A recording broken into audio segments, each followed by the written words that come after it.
ప్రముఖ నటుడు మంచు మోహన్ బాబు కుటుంబ వ్యవహారం రచ్చకెక్కింది.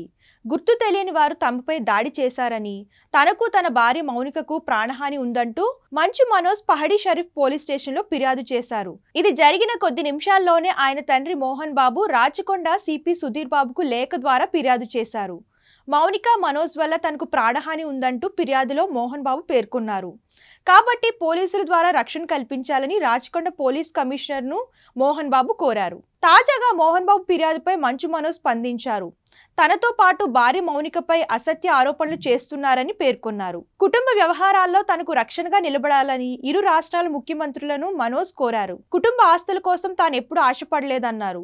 కుటుంబ గౌరవాన్ని కాపాడేందుకు ప్రతిసారి ప్రయత్నం చేశానన్నారు. ఈ వివాదాల్లో తన కూతుర్ని కూడా తీసుకురావడం చాలా బాధాకరమన్నారు. గత కొన్నాళ్ల నుంచి ఇంటి నుండి మా కుటుంబానికి దూరంగానే ఉంటున్నామని మనోజ్ తెలిపారు. తన ముందే తన కుటుంబ సభ్యుల్ని, ఉద్యోగులను తీవ్రంగా తిట్టారన్నారు.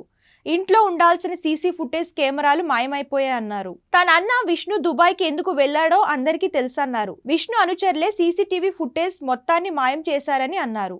ఇంట్లో ఉన్న సీసీ కెమెరాలన్నింటినీ విజయ్ రెడ్డి, కిరణ్ రెడ్డి తీసుకుని వెళ్లిపోయారని చెప్పారు.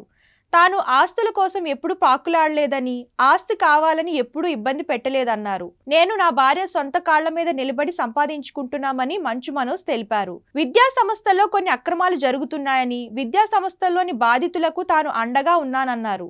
బాధితుల పక్షాన నిలబడ్డందుకు తనపై తప్పుడు ఆరోపణలు చేస్తున్నారని మంచు మనోజ్ వెల్లడించారు.